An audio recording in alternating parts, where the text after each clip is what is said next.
Speakers? No public comments. Thank you. And we will move on to D, our study session. Dr. Arce, please.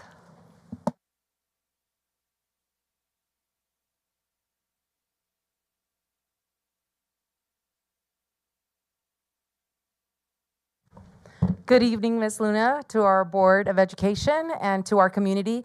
It is, again, with great pleasure to introduce to you our annual ALCAP Board Study Session Workshop, where we hope to bring some valuable information and engage our Board of Education and our community on recommendations for next year, which is the 25-26. So not only will we do a quick overview of this year, but we will also look at data, look at our actions, and then provide a recommendation. And based on that recommendation, we will continue to utilize our ALCAP funds to continue to improve student achievement. So I'm Dr. Esperanza Arce. I'm the Chief Academic Officer. And today we have a packed agenda, but hopefully very interactive. And we, as I explained already, hope to review not only our 3-year ALCAP, but our annual goals and actions for this year, and then make recommendations based on data input from our community.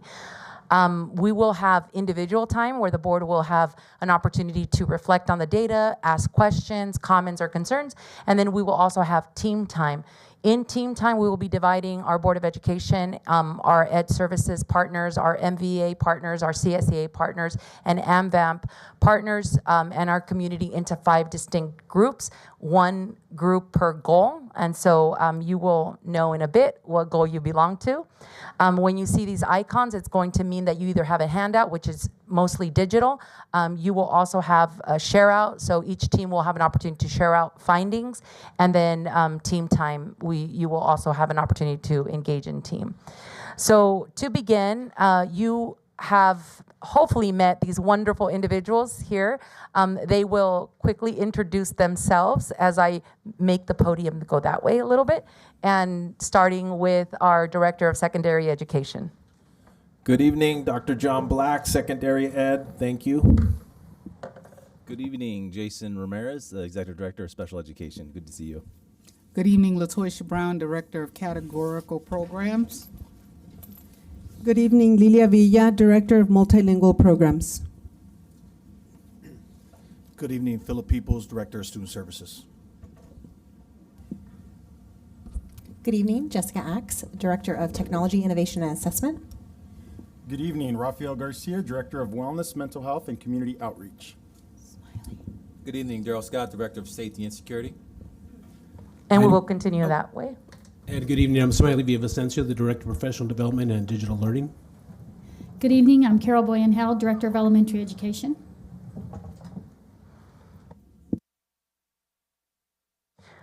Dwight. I'm sorry. Dwight Taylor, Vice President, CSEA. Genaro Garcia, President of AMVAMP. Rosemary Nerschel, Vice President, MVEA. Chris Phidias, MVA President. Alex Bonheim, Interim Director of Community Engagement and Communications. So members around this table will be leads in the different groups, and then of course we will also include our community partners. So who are we and what is the ALCAP? We want to start us off with a short video. The 2024-25 Local Control and Accountability Plan, or LCAP, describes how Moreno Valley Unified School District plans to improve student outcomes. Each year, Moreno Valley collaborates with educational partners to create a plan that increases student progress, decreases performance gaps, and reports on the progress made the previous year. Last year, Moreno Valley USD served over 31,500 students in grades TK through 12 who learned in our 43 schools and were supported by over 5,000 employees who embrace our district's mission to provide an equitable education so that all students are prepared for college, career, and a successful future. To support this mission in 2024-25, Moreno Valley USD will spend over $648 million in general fund expenditures and over $108 million in specific LCAP expenditures. These expenditures support Moreno Valley's LCAP goals, which include elevating academic growth for every student, increasing college and career readiness, providing all students with equitable opportunities, ensuring a safe, welcoming, and rigorous learning environment, and boosting effective communication. In addition to these district goals, Moreno Valley USD will be using equity multiplier funds to provide targeted supports to specific schools and student groups. These supports focus on areas of greatest need, including college and career readiness, ELA and math proficiency, suspension rates, and chronic absenteeism. To learn more about Moreno Valley USD's goals and plan details, please refer to the full LCAP infographic and supporting documents available online. Together, we're improving our children's education and creating a better future for California.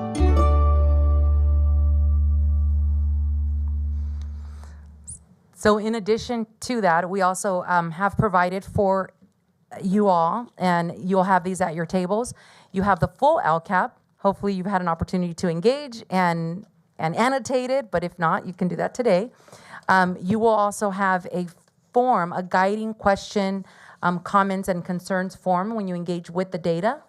And then in addition to that, you also have the LCAP at a glance. So depending on the team that you are working with, you will have the page numbers that refer back to the LCAP, but also the actions at a glance. And in those page numbers, you also have the metrics of how we measure those actions. So you are very familiar with our vision and mission statement, our portrait of a graduate. So as you heard in the LCAP video, we have 5 distinct goals. But in addition, this particular school year, you've also adopted and given us guidance on 3 priorities. We have an academic, college and career, and engagement priorities, which we call the ACE. And here we want to increase math achievement, increase our middle school readiness indicator, high school readiness indicator, and our A through G, and then decrease chronic absenteeism. And I also want to thank our parent advisory committee members that are here today. We're supposed to have a meeting yesterday because we're having the LCAP study session. We invited them for today. And so they've been also a critical partner in this process of giving us input, and you'll see the data captured as well in this presentation. In this slide, very important, you see how your 3 priorities align with the 5 district goals. And so each one of the goals impacts one of those 3 priorities. Next year, depending on the data, we will either continue with the 3 priorities or we will change that depending on the board guidance. In your teams, you will go very more in depth in each one of the 5 goals, so we're not going to spend a lot of time in each one here. But you did hear in the video that we do have also goals 6 through 10, which are considered the equity multiplier goals. And so at this time, I just would like Ms. Brown, if she can give a quick overview of these new expectations, these new goals, and the schools that get impacted with these 6 through 10 goals. Ms. Brown? Thank you. As shared in the video, the equity multiplier goals are directed towards our alternative education sites, and the primary purpose of it is to focus on student achievement, chronic absenteeism, as well as making sure our students are college and career ready. A total amount given to all of these sites is broken up into a 3-year period, which is over $1 million. And this year, all of the sites combined together received a total of $850,000. Thank you, Ms. Brown. And also want to let our Board of Education know that if anytime you have any questions, you're welcome to either jot them down on a Post-it, tell me to raise your hand and tell me, like, hold on, I have a question. However you'd like to interact with us, feel free to do that. Just real quick on the LCAP overview. This is the way the LCAP is broken down. All these are sections within the LCAP, and today we're going to specifically focus on those goals and actions. As you have heard from me before, or any of our ed partners, we have 8 state priorities, and this is how we align our 5 LCAP goals to the 8 priorities the state of California has ensured that every single district must attain. And so in looking at the overview, the LCAP is divided into 2 distinct areas. You have either supports or you have services. Today we want you to focus on the 40%. Those services, we would like you to look at, you know, if we have tutoring, what additional supports we have for our foster, EL, student group or low-income student group, which were the three main groups that the LCAP targets. But if you look at the equity multiplier, that goes more also in depth with some of our other student groups that were not meeting those targets. We have seen this information before. We presented to you on February 11th, just essentially what the overview for LCFF funds and year to date what we had spent as of the first interim and how we measure progress. And so the first 5 goals, this is kind of the breakout on what we received, and there has been an increase because every year there is an increase depending on our UPP, our unduplicated pupil percentages. And then what our expenditure is from year to date, that was as of November. And then this is the equity multiplier that Ms. Brown mentioned, the $850,000, and then how it's divided into each one of those schools and areas of focus. We want to ensure and reassure our Board of Education that we meet with all the different educational partners. We are seeking constantly input and feedback. We give them surveys. We also have our annual safety and climate survey twice a year, but we are also, every time we have a PAC meeting, a parent advisory committee meeting, or a student LCAP meeting, we not only are asking them questions throughout the meeting, but we're also asking them to provide feedback through a survey, and you'll have access to all that today. So the main focus today, we want to give you plenty of time to engage as a team. We would like for you to do a deep dive into data analysis, but we want you to also look at the actions. Every district receives guidance from the board, and so we want to provide you with the information so that you can give us guidance and recommendations on what you would like to see more happening for our district. You will see examples of guidance that you've given us in the past and what we are doing with that information. So the data plus the actions determines our areas of greatest need. And so you will be divided into these 5 groups, so we'd like you to take a moment and find your name. For our MVA, CSEA, and AMVAMP teams, if you brought 5 team members, we'd like you to talk about amongst yourselves and divide each one of your members into the 5 goals. If you don't have 5 members, that's okay. Whoever's here can choose the goal that you want to be part of. Okay, so just for our board, Mr. Johnson, you will be part of goal 1. Ms. Luna, you'll be part of goal 2. Mr. Williams, you will be part of goal 3. Ms. Clark, you'll be part of goal 4. And Ms. Leva, you'll be part of goal 5, okay? And we have nameplates in each one of the tables, so when the time is right, you will make your way to those, to the tables. So as a reminder, these are the 5 goals, so find your goal and read it to yourself so you know which one. And then for the rest of the partners, you guys could choose what goals you want to be a part of. And we also have leads where our Ed Services team will be leading not the conversation per se, but the resources within those conversations. So the first thing that we want to talk about is the data. In order for the Board of Education to give recommendation to the district, well, we have to know our data. So I'd like to turn it over to Jessica Axe so that she can go over where you're going to have at your tables in your teams, go a deeper dive into the data, but she'll just kind of give you the overarching structure of that data. Go ahead, Jessica. All right, so we want to make sure you know where to find all of your data so you know where to look. So on this page right here, you're going to want to reference this while you're working. This has the sources. If you see, there's the data source on the left, and then there's the links on the right.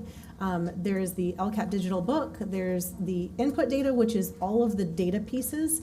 Dr. Arce, are you clicking on each one of them or not? Can I have in the back, if you could please click. Mainly the second one. Yeah, where it says input data, where it says click here, if you can click that, that would be great. Thank you. So this basically is structured so that when you click on each of those, they're a link to that data piece. So it'll give you the information that you need to see and that you want more detail on. It'll let you see that. So everything that's listed here is also listed on the other page as well. If we can give an example, if you can go to the second tab where it's Safety and Culture Survey. So there is all the surveys that we've given twice a year. So in the fall and the spring. So for example, if you want to go to the fall 2024, you would click fall 2024, and that would give you a presentation with all the data referencing the culture and climate survey. So for reference, this tab is probably more of interest to goal 4. So if you're in goal 4, this is probably where you want to be. So the same thing, all the different tabs at the bottom. And specifically, Jessica's going to go over the dashboard tab. Right, so if you go back to the slide deck, and it's going to have you click out of there again.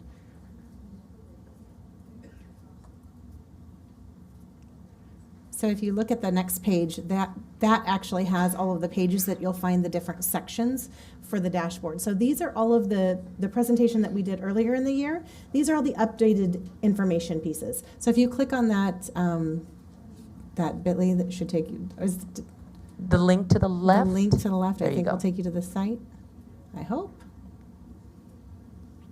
Yes, click on that. Continue to destination. All right, so this presentation is basically, you've seen all of this data before, but we did it based on preliminary data. This is the official. So basically I went through and updated everything that we had so that it's the updated actual official from the dashboard. So this will give you everything on all of the different goals.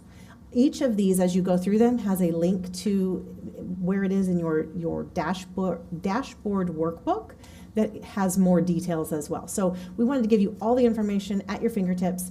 And if you get stuck or trying to figure out where to find something, I'm here. So I'll walk around and help you with that as well. Thank you. If we go back. All right. So the first part is going to be individual time. So I'm going to go back to a slide where it's going to be the team. But before you get up and go to your tables at your teams, we want to share with you what does this activity look like. So this is a 3-part activity. The first part is you're going to access the data pertaining to your goal. Now, that could be any of the tabs. It could also be part of your LCAP book. Any data that you would like to access, you will have a team lead at your tables that will guide you to that data. You have also Post-its, you have pens, you have this form right here as well. You want to start off with your Post-its. Ask questions, comments, concerns based on the data. What pops out? If you see, for example, we're not making progress in math, you want to ask a question about that. Ask that question. Whatever piques your interest about the data, we want you to ask as many questions as you possibly can. So that's what we call the IT activity. You want to post it, you want to highlight it, you want to annotate it. However, whatever question you want to ask, you want to take it on and put it into a Post-it. Once you've done that, and I'm going to repeat this again once you're at your tables. Once you've done that, you're going to look at all your Post-its, and you're going to choose what question is the most important to you based on the different data sets, and you're going to ask that question, okay? Once you do that, the last part, remember it's a 3-part activity, and again, we're going to have team leads, and this is individual time. You will then work as a team. Every single table has a big poster there. You will then compare and contrast these forms, these handouts. When you start seeing similar questions, comments, or concerns, your team is going to select the 4 top questions, comments, or concerns that will go onto the big poster on the left-hand side, and that's what you're going to share out. The same similar process will be done with the actions within the LCAP, which I will present those directions when we're done with this part, okay? So, individual time, you'll have about 20 minutes, 18 to 20 minutes to do this. Annotate, look, you can talk amongst yourselves. We're gonna walk around and support as much as possible. And then we're gonna transition into transferring your information to that one page and then working as a team and transferring it to the big poster. Okay, with that, I want to turn it to this slide. Please find your teams and make your ways to your tables. Thank you. Yes, please take your laptop. Absolutely, thank you.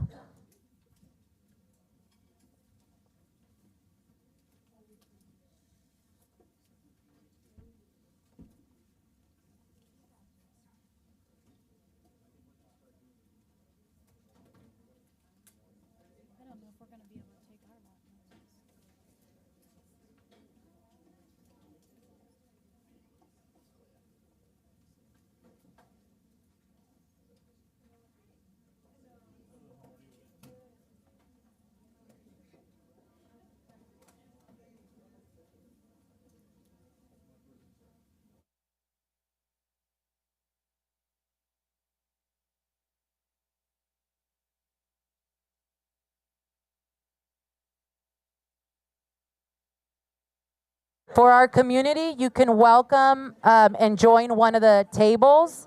Our community, you're welcome to join one of the tables.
Minutes. 2 more minutes. Circle what you're going to share out. 2 more minutes.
One more minute. 1 more minute.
Engaging in this part of the presentation, if I can have your attention in 3, 2, 1.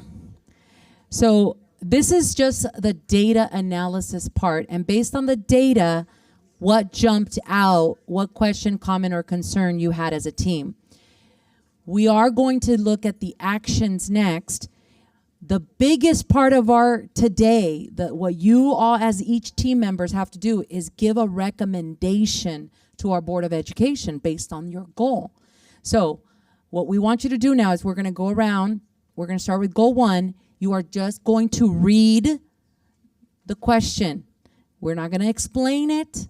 We're not going to give a narrative. You're literally going to read the question because we want to get to your recommendation, okay? So find who the spokesperson is going to be.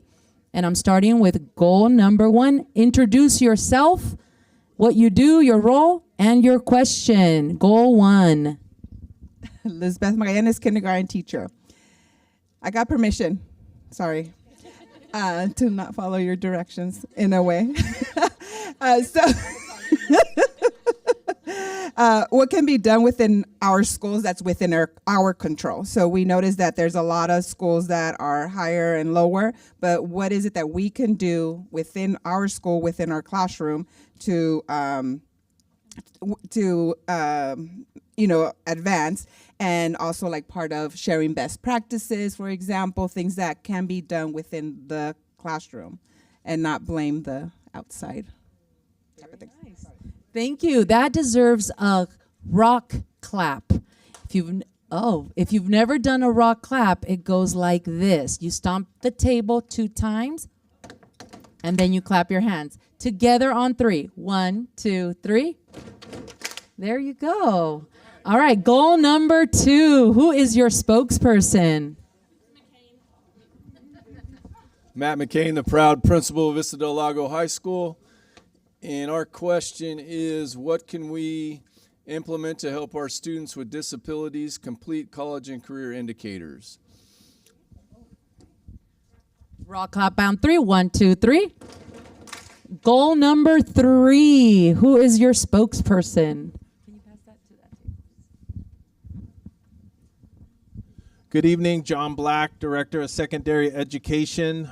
Goal 3 has to do with equitable opportunities for all students. And our question is, how do we find a way to engage all students? And I want to give this example. We were talking about after-school tutoring, and there's a lot of students that can't stay after school because of transportation. So we're not engaging that particular student in that particular intervention. So how can we engage all students? Rock clap on 3. 1, 2, 3. And thank you for mentioning your goal. So goal 1 was academic growth for all students. Goal 2 is college and career for all students, and then equitable opportunities for all students. Goal number 4, who is the spokesperson?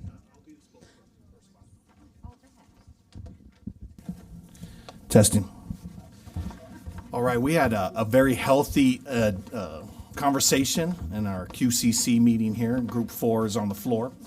And so we have quite a few that we really like. So I think the one that we're gonna really highlight, is student success coaches need to be provided at all secondary schools with a calming room. Looking at the data suggested that where the support needs based on chronic absenteeism or even suspension data is those the student success coaches to really work with those students rather than suspend, but provide the mental health supports and those interventions rather than being sent home. Rock clap on 3. 1, 2, 3. And last but not least, goal 5. What is your goal? Hi, good evening. My name is Rafael Garcia. I'm the proud director of Wellness, Mental Health, and Community Outreach. Goal number 5 is to improve effective communication throughout the district. And one of the things that we looked at was how can we facilitate opportunities for school sites to highlight best practices as it relates to the care portal. Who's really going out there and engaging their families, logging in those hours, and how can we make that more consistent across the district? Rock clap on 3. 1, 2, 3. All right. That was the data, right? If you can't measure it, it potentially doesn't exist. So now we have to look at the actions. So you have a copy of the LCAP. in every single table. So you have it digitally as well, and you have it at a glance. The one that you really makes sense is the at a glance. You may need a magnifying glass though. So what we would like you to do is take about 15 minutes individual time and go through your actions just for your goal. If you want to see more detail, you can turn to those page numbers, highlight it, circle it, but most importantly, put it on a Post-it. So you're going to ask questions, comments, or concerns in those Post-its, as many as you can, and then we will come together as a team to categorize your questions, comments, or concerns. So please stick to your goal, and the time starts now. 15 minutes individual time.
Those Post-its and ask your questions, as many Post-its as possible.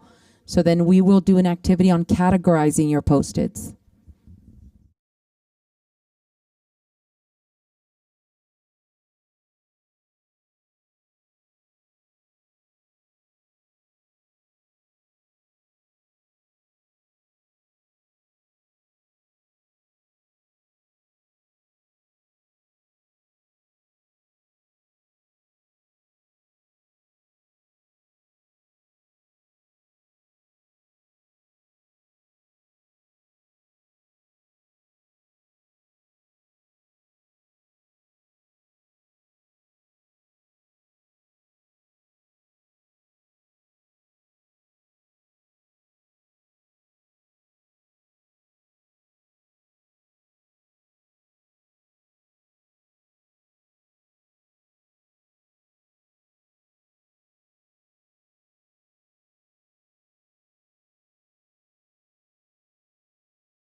Minutes, this is individual time. Write those Post-its, questions, comments, concerns.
Hey, if I can have your attention, please.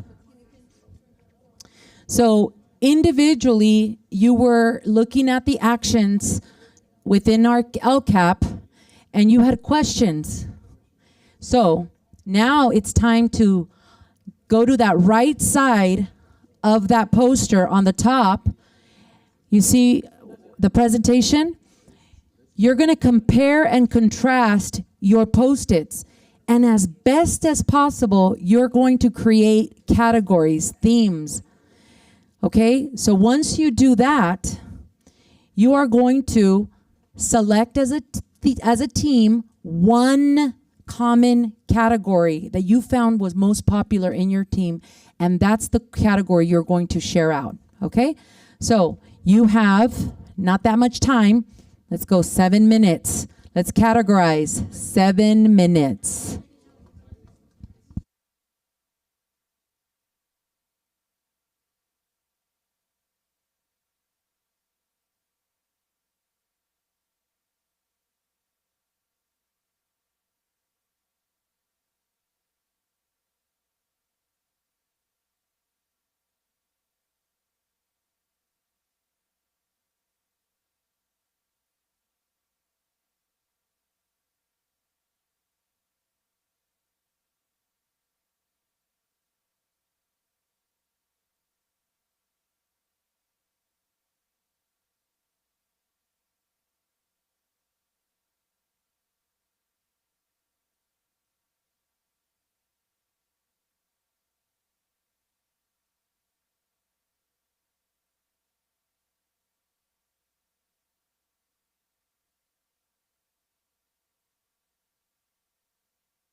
one just to show you an example. They've categorized, and this posted right here is actually the title of the categorization that they're going to share out. So make sure you title your category that you're going to share out.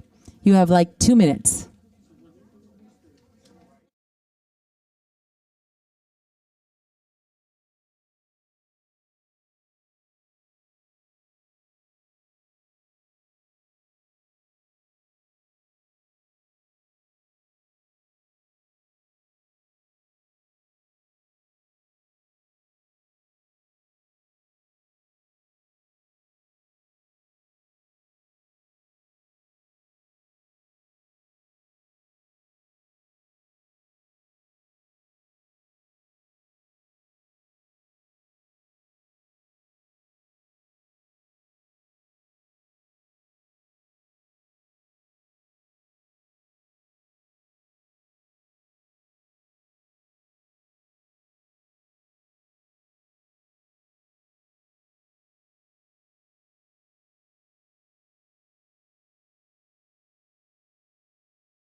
All right.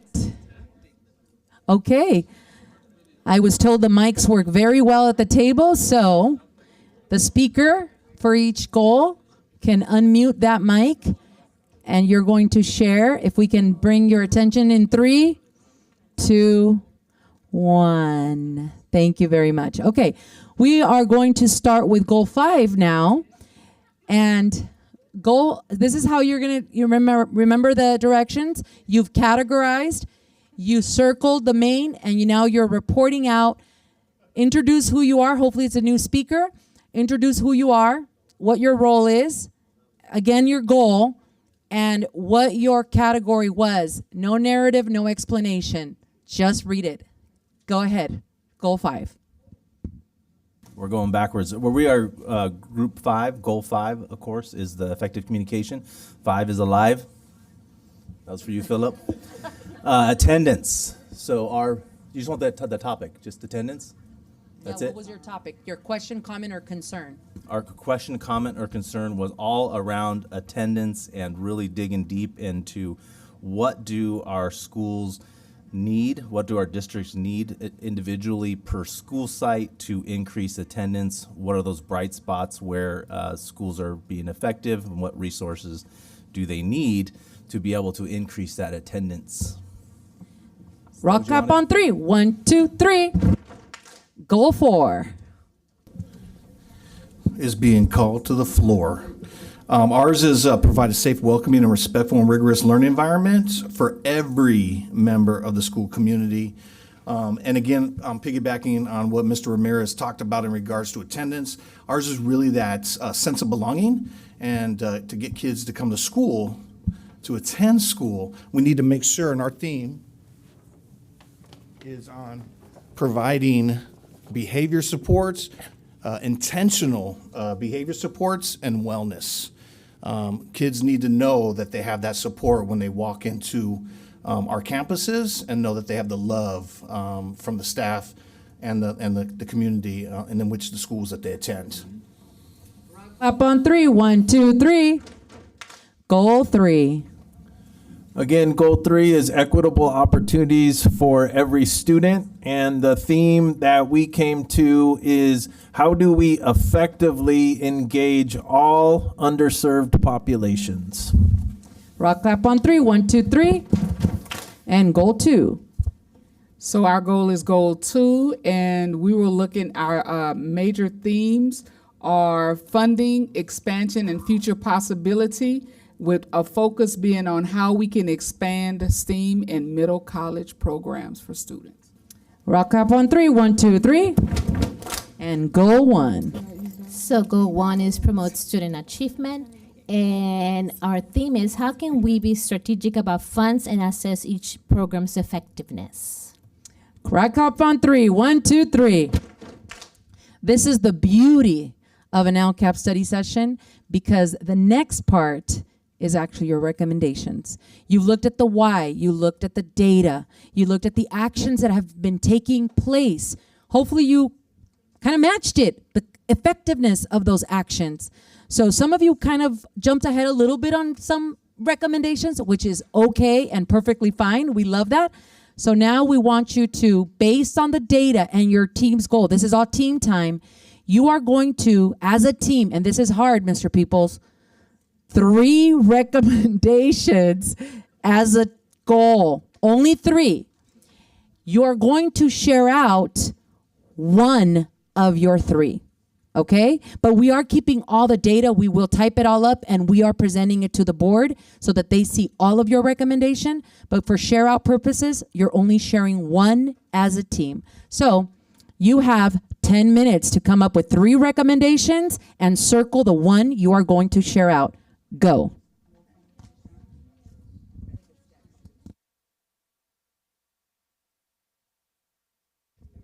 Should be your recommendation should be connected to the data you presented and your themes, ideally.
I think, are we all done?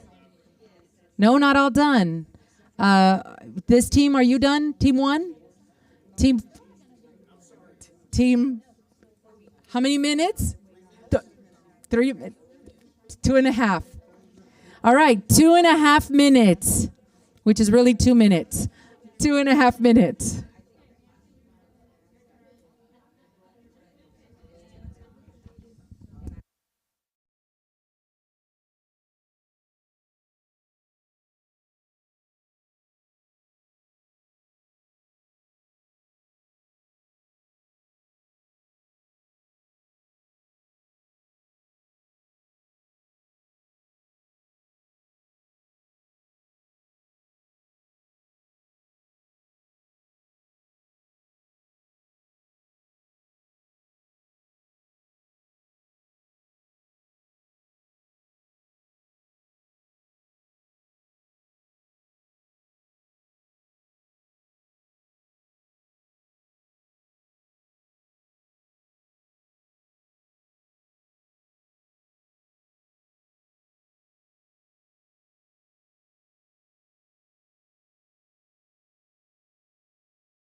That was 2 minutes per goal 4 and goal 5. Okay, hopefully you agreed on your one recommendation. One recommendation. We are going to start with goal.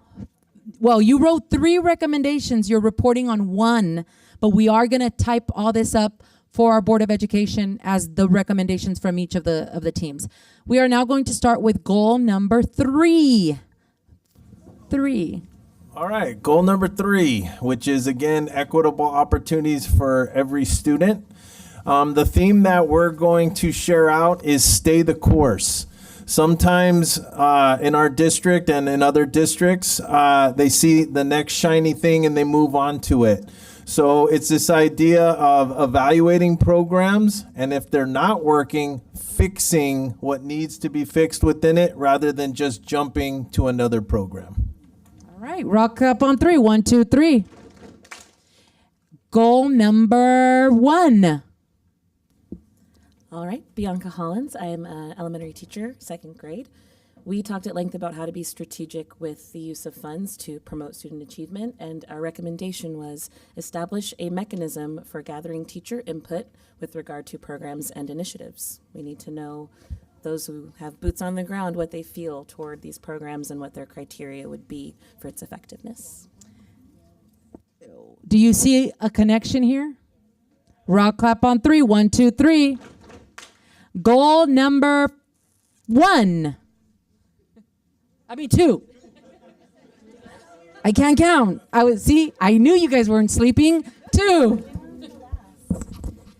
Hello, good evening, everyone. I'm Sammy Luna, board president.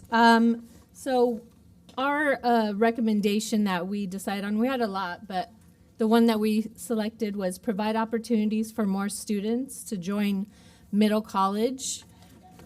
In reviewing our goals here, I noticed that there wasn't much of a budget for the middle college program. And I think it's a great opportunity for our students. And I was also told it's a very competitive program. So I think it's an opportunity that we need to give to more students. Rock clap on three. One. Wait, I'm sorry, one more thing. Especially to our students with disabilities. Nice. Rock clap on three. 1, 2, 3. All right, goal 4.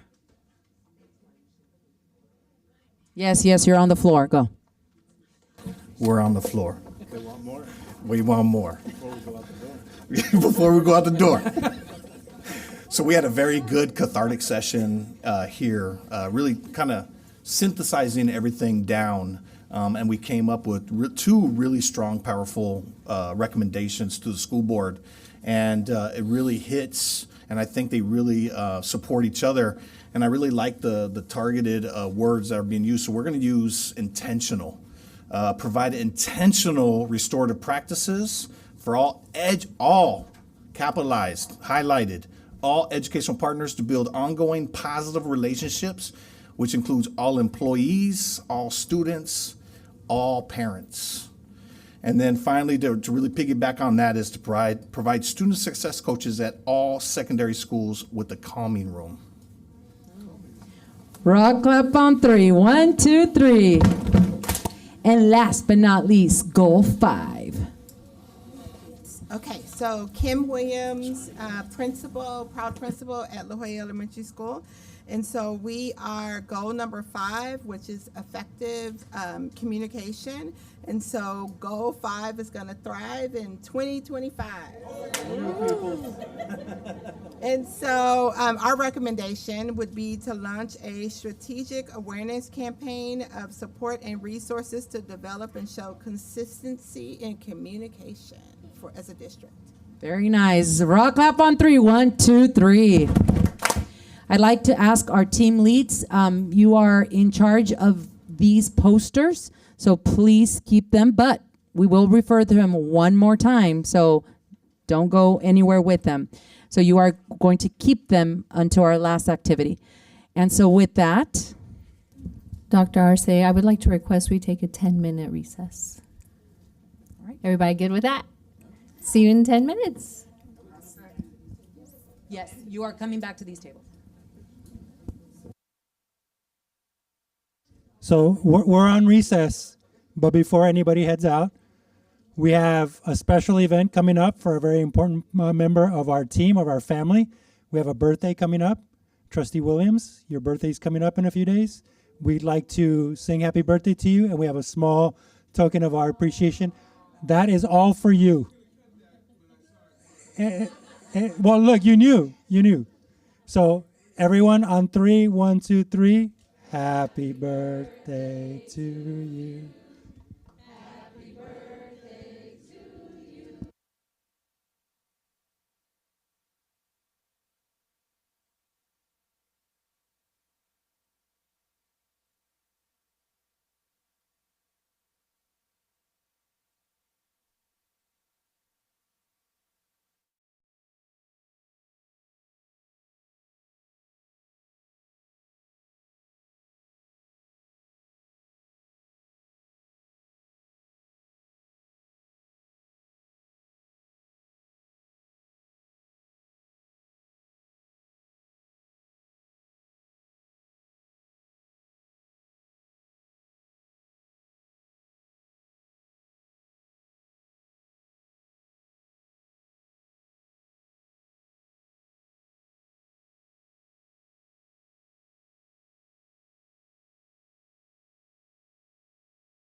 The board will convene back into session at 7:12 p.m. You guys ready?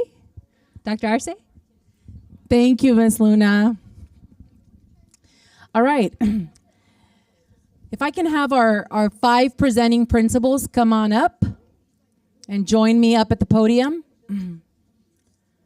I'd like to let our Board of Education know that there's so many great things happening at our district. There are areas that we need to improve, and part of those areas include some of the recommendations that you have given this evening. So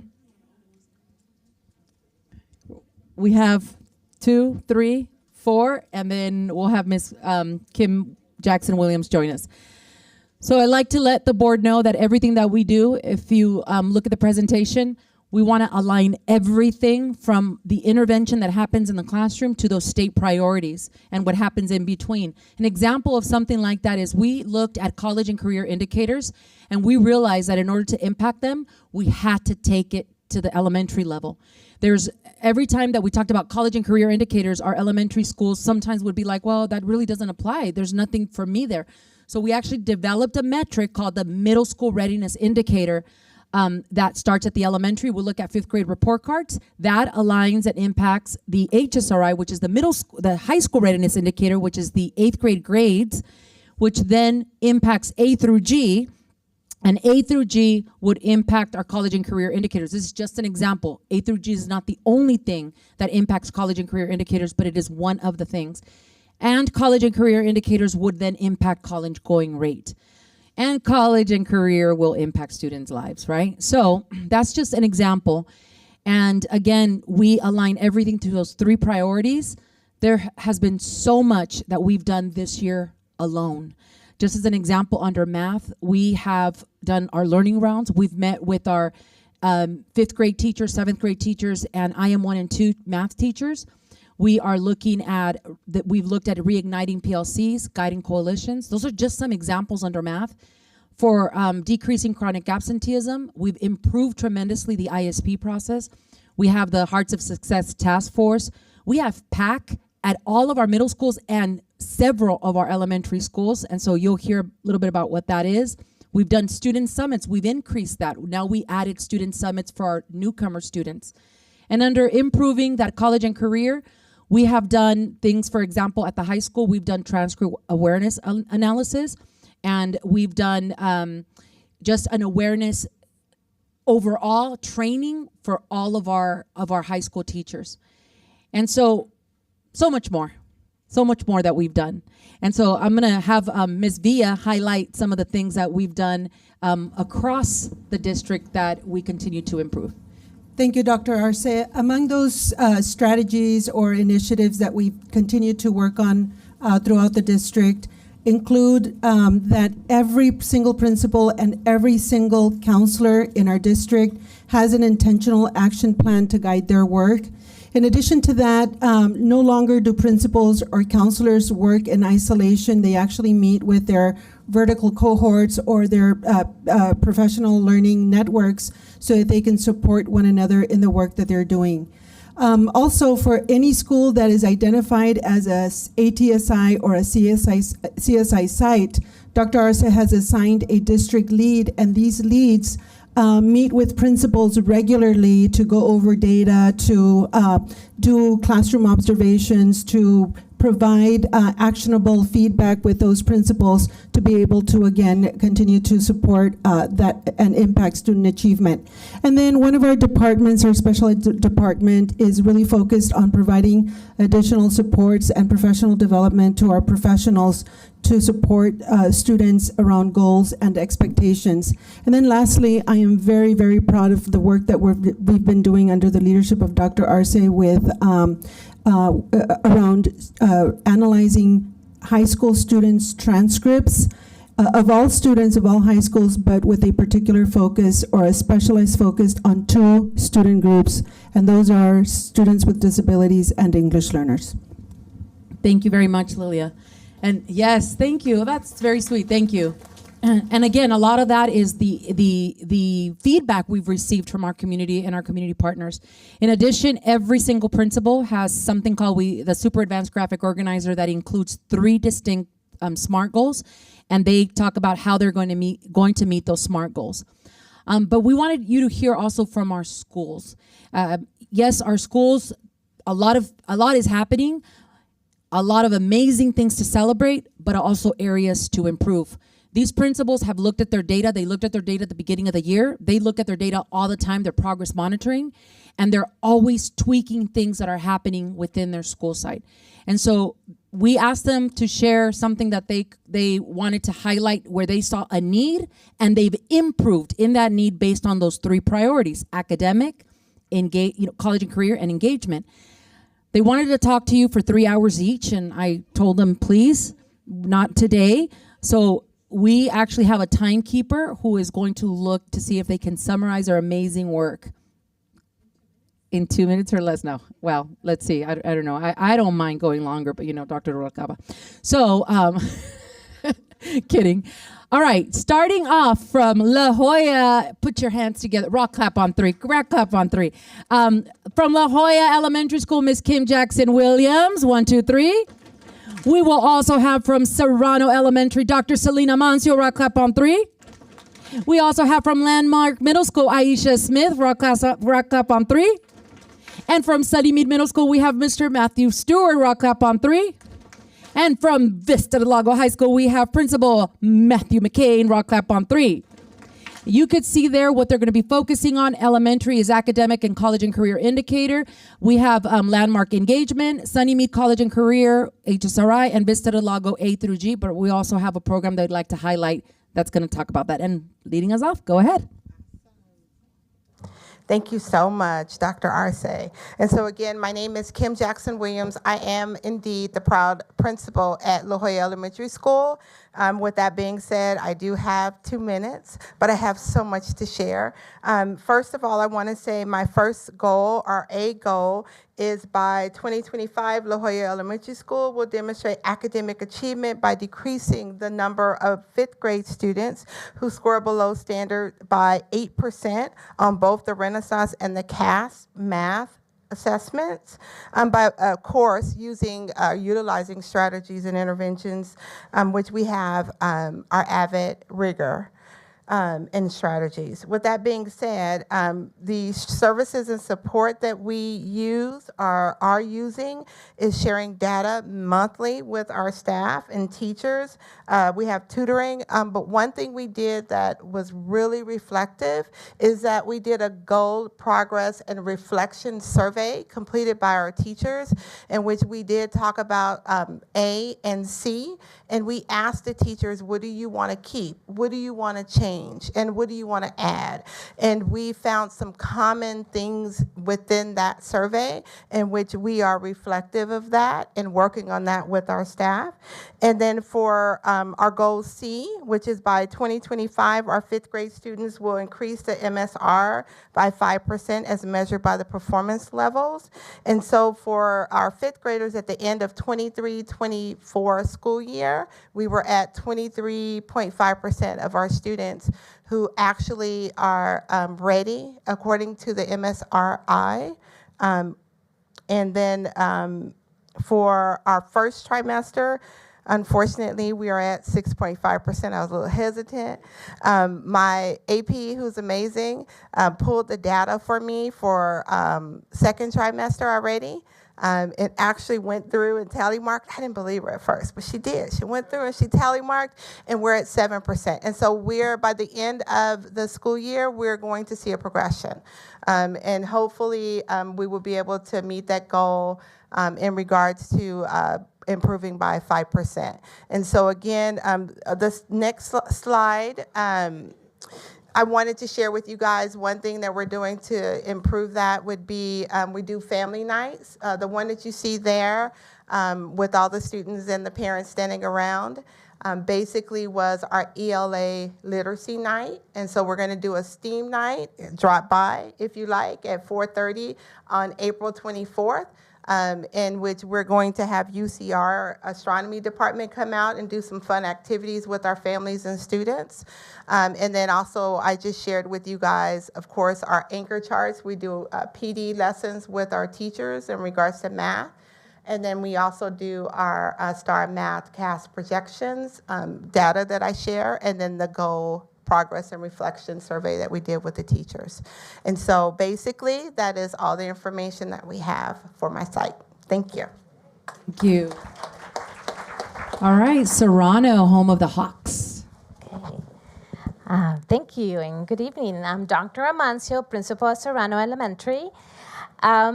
First of all, I just want to thank everybody for having us and giving us the opportunity to do this and to share a little bit about my school. I am so proud of what we do at Serrano. It is about, knowing your data, where you are at.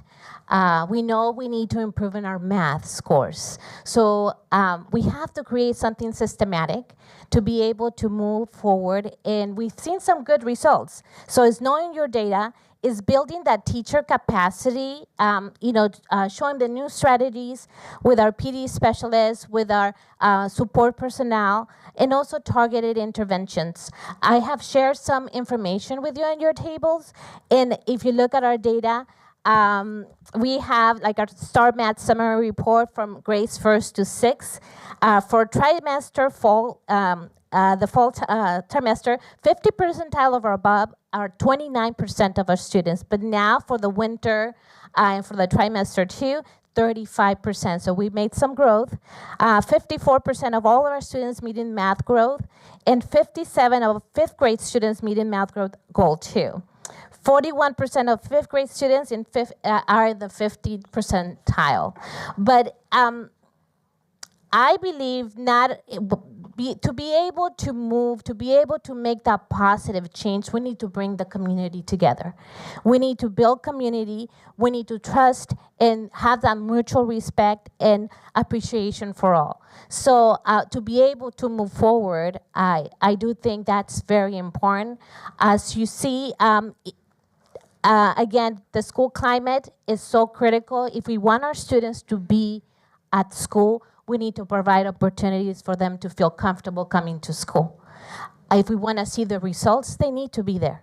So again, it's a collaboration, it's a systematic way approach of looking at things, and again, developing those skills that they need, knowing your data, and also creating that culture of learning through the supports that we have at the district and at the site. So thank you again, and yeah, that's it.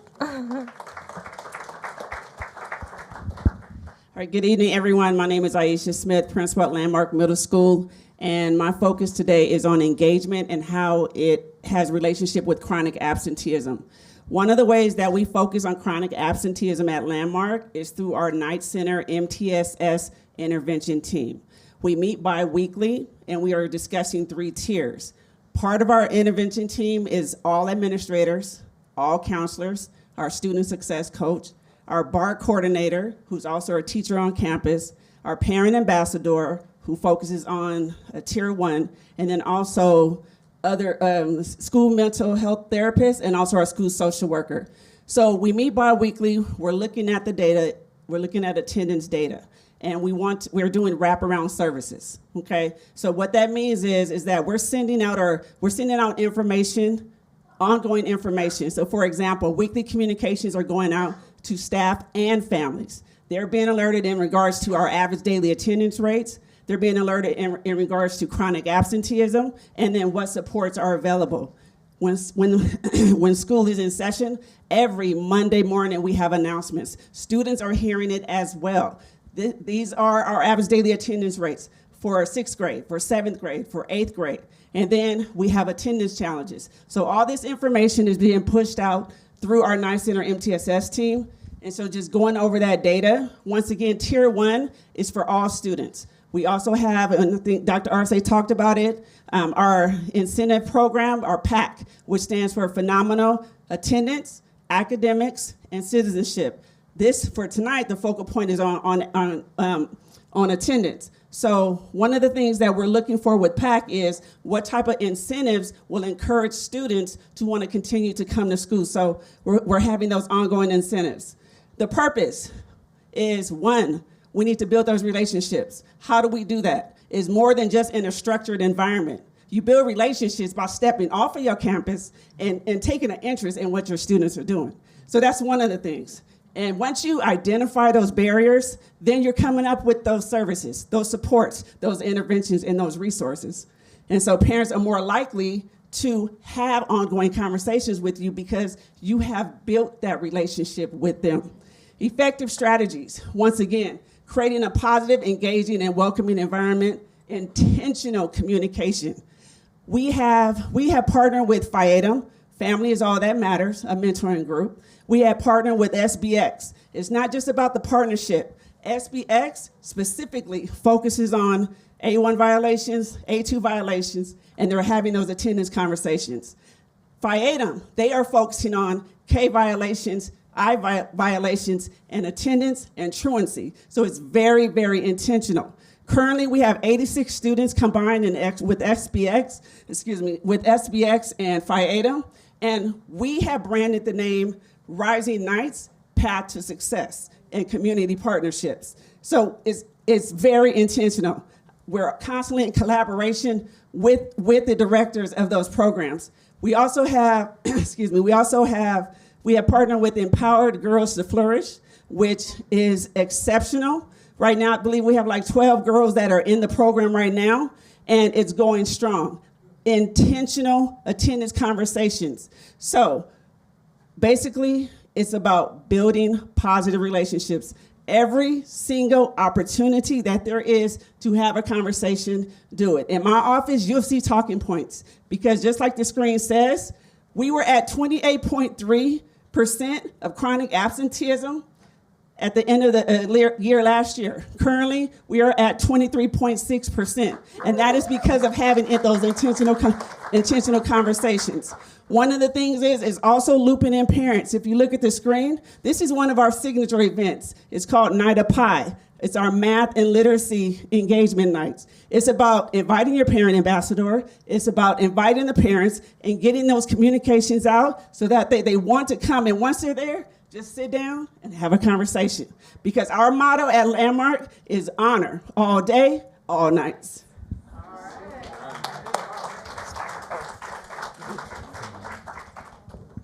Good evening, Matt Stewart, principal at Sunnymead Middle School. Tonight I'm going to talk briefly about three things with a focus on HSRI, which is our high school readiness indicator, and how that applies to preparing our students for high school, obviously, and then turns into college and career readiness. So I'll quickly go through PAC because it was mentioned by Ms. Smith, but it's an incentive-based program.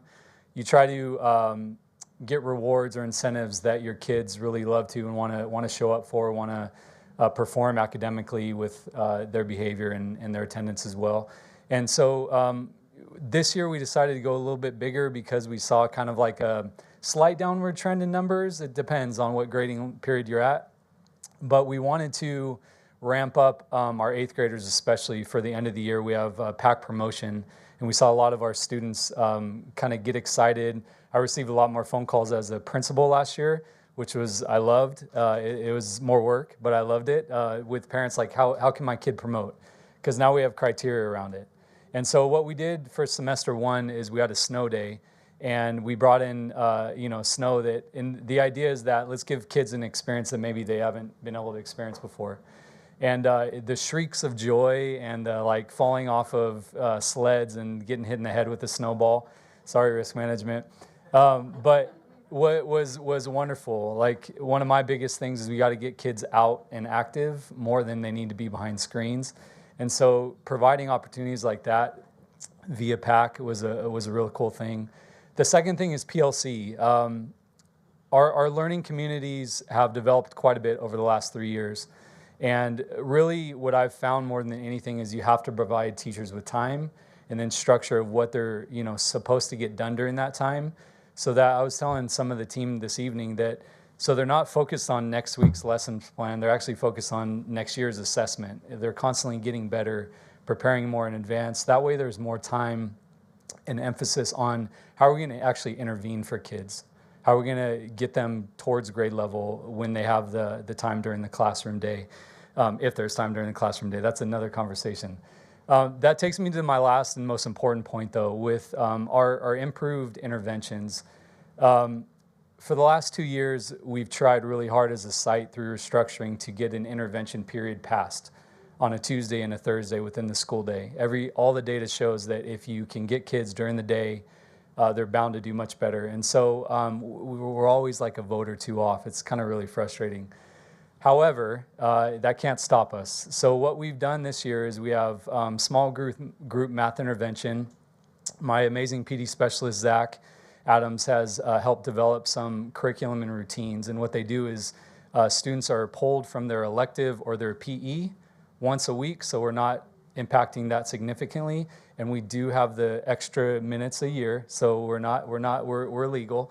But we pull them, and what we do is in small groups is we intervene. We have long-term subs that we fund through our SIPSA, and they work with 4 to 5 kids at a time, teaching them vocab, going through number sense, all manipulatives, all hands-on, and we've seen some really good data. We're about to take the second CFA next week, which is the formative assessment, to get some real hard data on how much our kids are growing, but plenty of kids have graduated out of the program, which we're really excited about.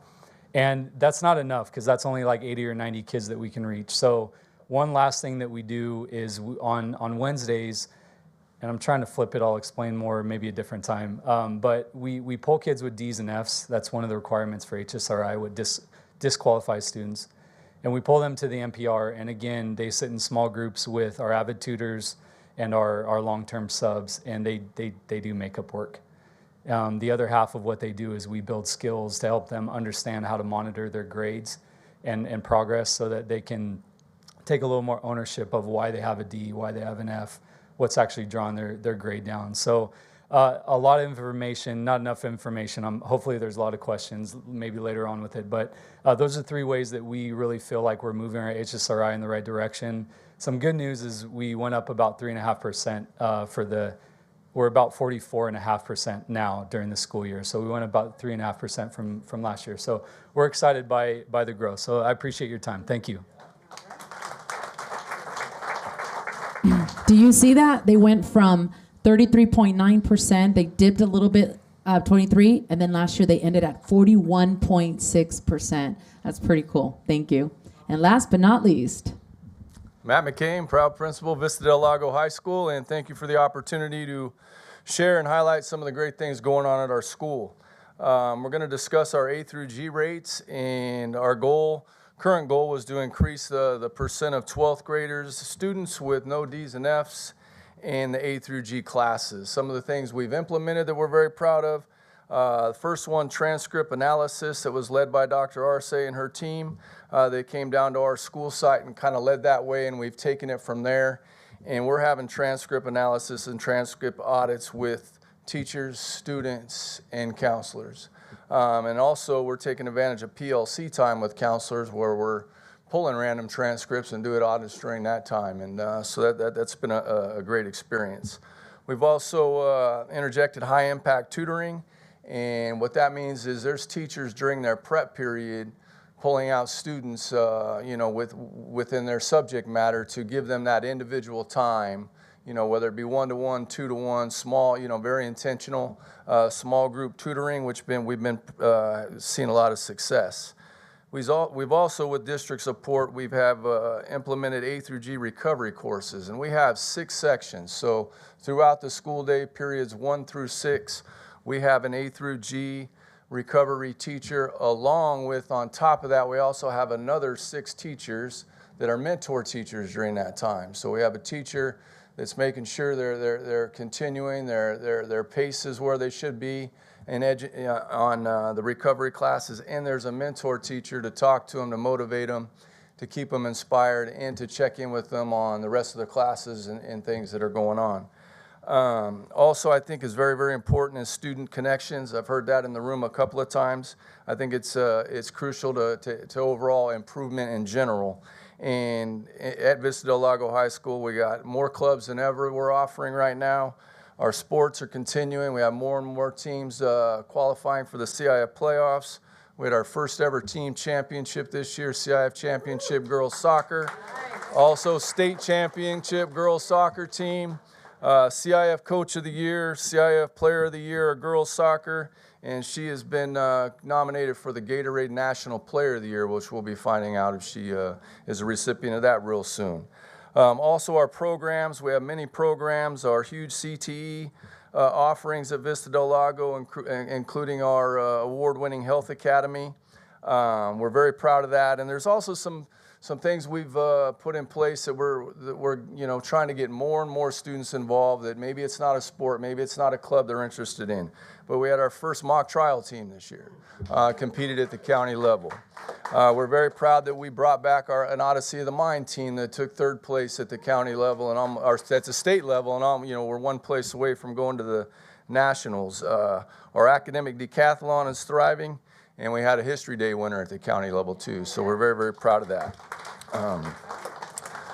So our A through G rate in 2024 was 441.6, and our projected for 2025 for the senior class we're hoping it comes in at 50% or higher. We currently have juniors and seniors in credit recovery classes, and if all courses are completed with a C or better, I feel very confident that we're going to reach that 50% level. Question? Yes, sir. I have a question. Where is that young lady going to? She's going to Duke University on a full ride scholarship. Another young lady on that soccer team is attending Cal State Fullerton on a full ride scholarship. So in order to keep the momentum going, our future plans, we want to continue high impact tutoring and support, especially for our 9th and 10th grade students, and increase our focus with Tier 1, 2, and 3. We're going to approach Tier 1 with students with 0 to 2 Ds and Fs, and we're going to keep them in their courses, but we're going to have before school, after school, and during lunch interventions for them. When we get to the Tier 2 level, those that are students that have maybe 3 or 4 Ds and Fs, we're going to be a little bit more intentional. We're going to continue high impact tutoring. Well, we're probably going to take them out in an elective and have them embedded in a credit recovery course during the school day for one of their periods. In the Tier 3, the students that are struggling, sometimes we call those our wanderers, our walkers, the ones we can't get a hold of. Proud to say that that's less and less all the time at our school. We're proud of that, but we're looking at maybe a future school academy where there's academic, mental health, and SLC support all in one spot for those students to get those supports. Currently, our projection in 3 years, and we're going for it. We're going out there. We're shooting for 65% or higher, A through G ready. And I feel, our freshmen, very, very proud to say we have the lowest amount in this freshman class of Ds and Fs. Then we went back 10 years, and it's the best we've had in 10 years. So we're very, very proud of that. And our sophomores, we pulled all the sophomores in November, and they went through their own transcript analysis. They studied their own transcripts. They identified their own A through G status. They identified their own needs, and they registered themselves for the credit recovery classes to get them back on track. So those are things that are happening. So I think 65% is attainable. Thank you guys very, very much. Thank you. You can go back to your seats. If there's questions, you will be able to answer them from your seats. I wanted to piggyback on high school because preparation for success starts before even TK, right? Preschool, Head Start, TK, kinder, all the way to high school. And so what we noticed, and you heard Goal 2 here talk about middle college. So our middle college program, our students, only 50 students get accepted in the entire district. So we're looking at about 11 or 12 per high school, if we're lucky. And so we noticed that A through G is one way for success, but remember that's if a student's gonna go to college, we want them to have the option, not us give them the option by saying you can't go to a 4-year college because you didn't meet A through G. But another way is also attaining that CTE certification, completing college courses. And so we have 3 ways of completing college courses right now. It's that middle college program where again, we have 50 kids.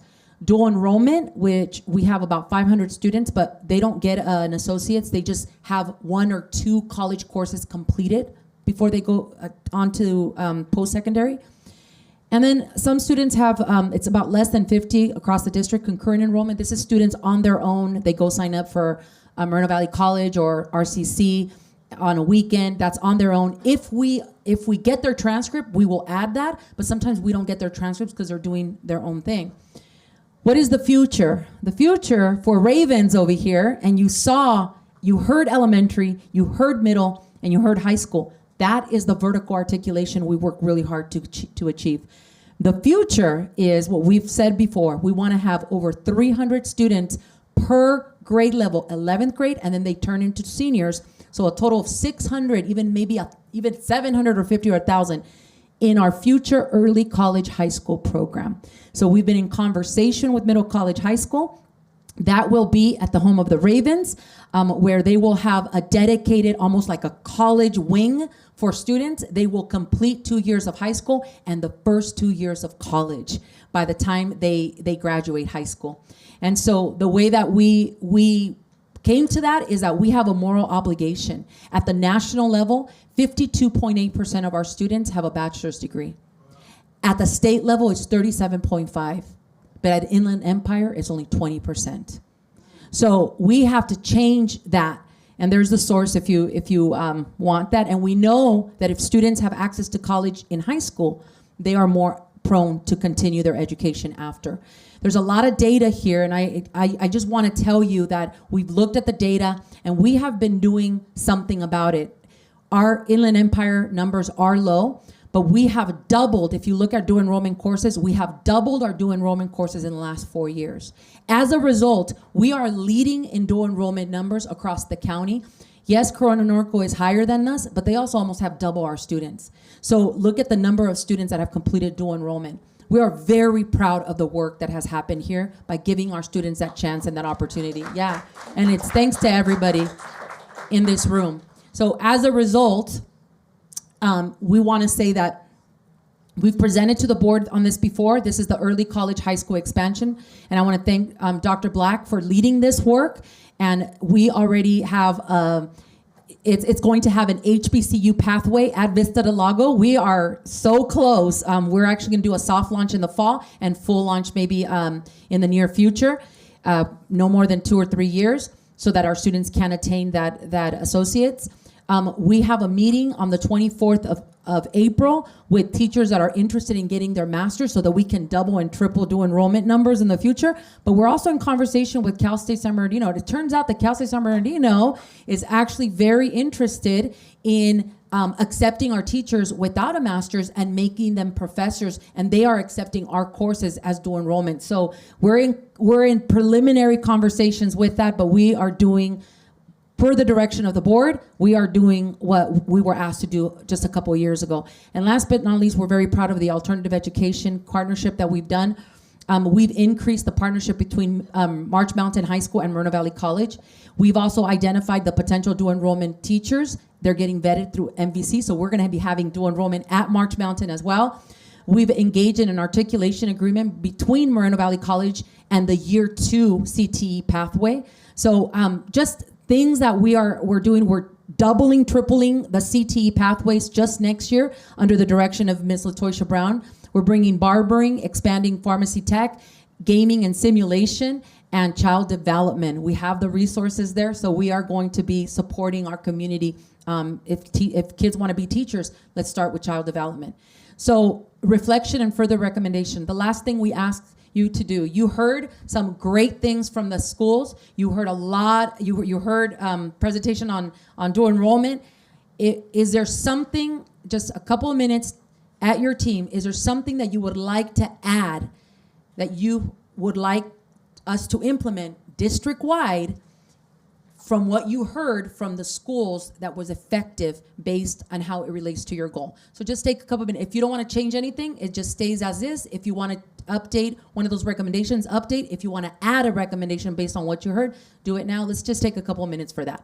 Go.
Patients to a close.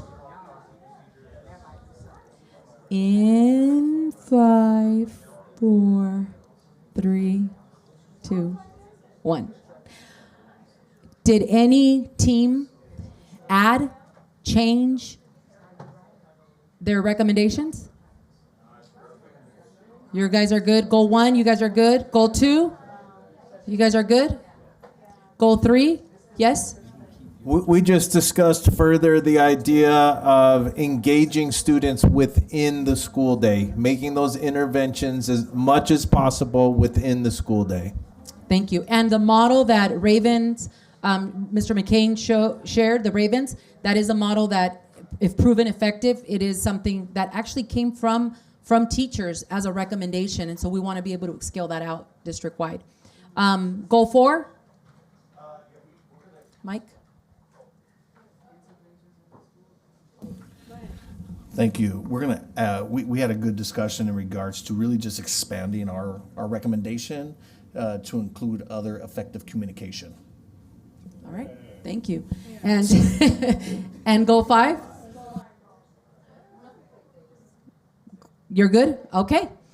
All right, so the last part is there's so many lessons learned. We have been looking through feedback, what has worked, what hasn't worked, what has worked, what hasn't worked, and we've adjusted. So we've improved the process by including our board-aligned priorities. So the board gave us direction, we're all swimming in the same direction. We've increased student voice through our student summits. We got rid of virtual tutoring because that was not proven effective, and we are focusing on in-person during the day tutoring. We've improved the focus on mentoring programs. It used to be like, oh, if you want to be a mentor program, everybody can do it. Now it goes through student services. They have to have a pre and post type of data to show that they are effective. We've reignited our PLCs. We are meeting with our math teachers. I mean, and the things that they come up with, we're like inspired. They're the ones that are coming up because they're the experts in the classroom. So as we continue to do that, there's a lot of intentional support. It becomes truly a community, and that's what we're trying to achieve.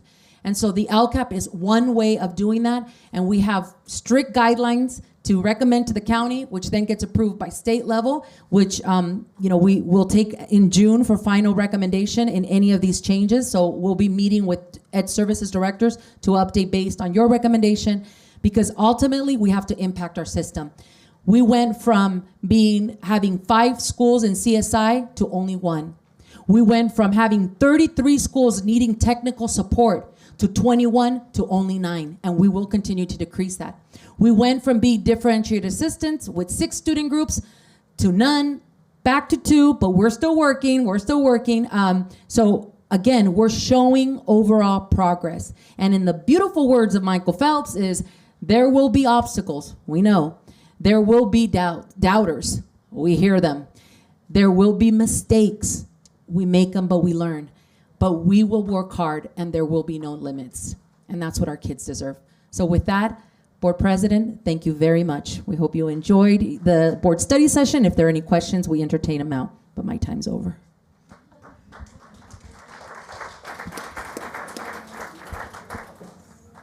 Thank you, Dr. Arce. I think I'm supposed to have my agenda here, but I don't have it.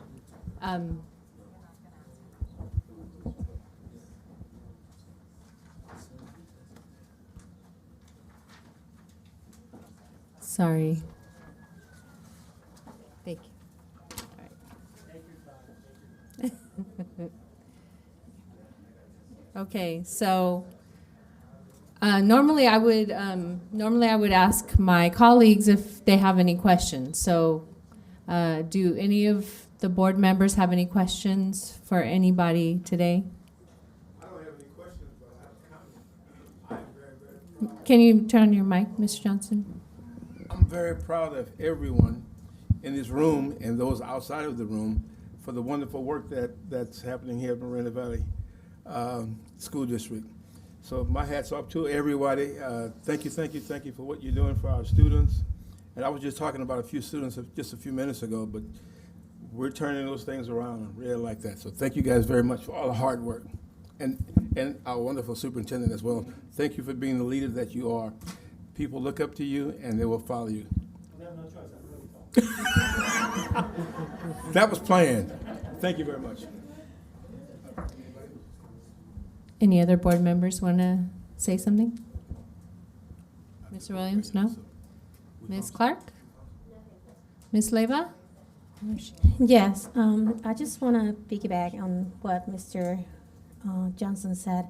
I really like the way this was presented by Dr. Arce and everybody who participated in this presentation. It gives us a really good input of what we're doing to improve, the weakness that we have, and to understand and to learn where we need to improve. But the fact that I like the most is that we're here together, coordinators, parents, board members, and we're, sharing thoughts and ideas so that we can, make this district better for our kids, because that's our main goal, our students. And I like this. I think it's good that we get together like this, and we should do it more often. So thank you for this presentation. It was great. Thank you. Thank you, Ms. Leyva. I want to piggyback off of your comments and share the same sentiment. I think collaboration is key. I know, we sit up there on the board and we make these decisions, but you guys are the heart and soul of what makes this district run. And we learn from you. Everything you tell us is what we know. We can sit up there and make decisions, but if we don't have the information from all of you, then we're not going to make the right decisions. And you're entrusting us in those very important decisions. So I want you to always feel comfortable in sharing your ideas with us. And just know that, I'll speak for myself in this. I'm sure my board members feel the same, but I am here for the greater good, and I have the best intentions for everyone here, the students, for the staff, and I obviously don't want to make mistakes, but I will, I'm sure. I'm sure I won't make everyone happy at all times, but I have the best intentions, and I hope you all feel that from me and feel comfortable enough to share your thoughts and what you think is going to make this district move forward, because I think that's what we all want. So I too want to thank all my board members, and I want to thank Superintendent, and just thank you all for everything you do for everyone. I appreciate you so much. So with that, I guess I will adjourn the meeting at 7:58 p.m. Thank you, everyone.